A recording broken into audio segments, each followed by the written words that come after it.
Alors, toute autre chose maintenant. Tout autre chose, mais Ouais. ça chauffe, même si ça chauffe aussi quand même, hein, du côté des contrôles, des bouchons, des automobilistes qui n'en peuvent plus. On sent un peu votre colère, justement, à travers toutes vos questions. C'est vrai que depuis dimanche, les contrôles, dimanche soir, les contrôles ont augmenté de 30%. C'est le chiffre du ministère de l'Intérieur, après 18h, justement, pour bien vérifier que vous êtes rentrés chez vous. Et ça a provoqué notamment des ralentissements, des bouchons, plus de 400 km de bouchons en Ile-de-France. C'est 4 fois plus que d'habitude pour dimanche soir. Et ça vous a donc mis en colère et ça vous a fait réagir, comme Jean-Marc par exemple, qui demande: puis-je être verbalisé même si je suis piégé dans un bouchon monstre à 18h pour rentrer chez moi? Alors, Rémi Jossaume, vous nous avez rejoint, vous êtes avocat spécialisé justement en droit routier, merci d'être avec nous. On sent l'agacement chez Jean-Marc, que peut-on lui répondre?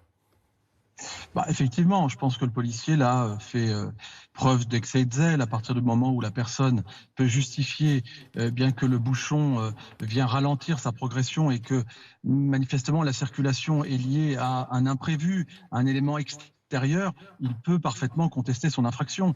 Ça va être le cas par exemple s'il y a un accident évidemment ou s'il y a un barrage routier.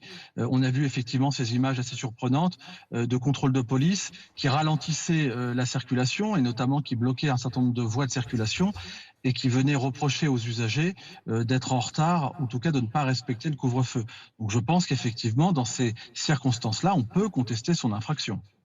Mais alors, manifestement, il faut faire attention parce que, par exemple, comme Aurélie, elle, qui explique: j'ai eu une amende dimanche soir en plein embouteillage, le policier n'a rien voulu entendre. Existe-t-il un recours? C'est vrai que, manifestement, le policier peut exercer son droit de discernement en disant: vous n'avez qu'à partir plus tôt.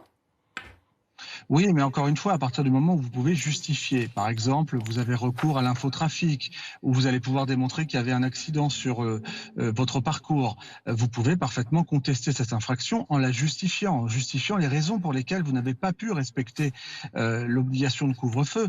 Alors, il est évident que si vous devez parcourir une distance très importante, Très importante, on en déduit. On vous a perdu, maître. J'espère que vous n'avez pas été arrêté à votre tour. Non, oui, ce serait bien. Il était à l'arrêt, je pense. Ça va, maître? Vous êtes là? Tout va bien? Oui, très bien. Ah, d'accord, on s'inquiétait. On vous voyait plus.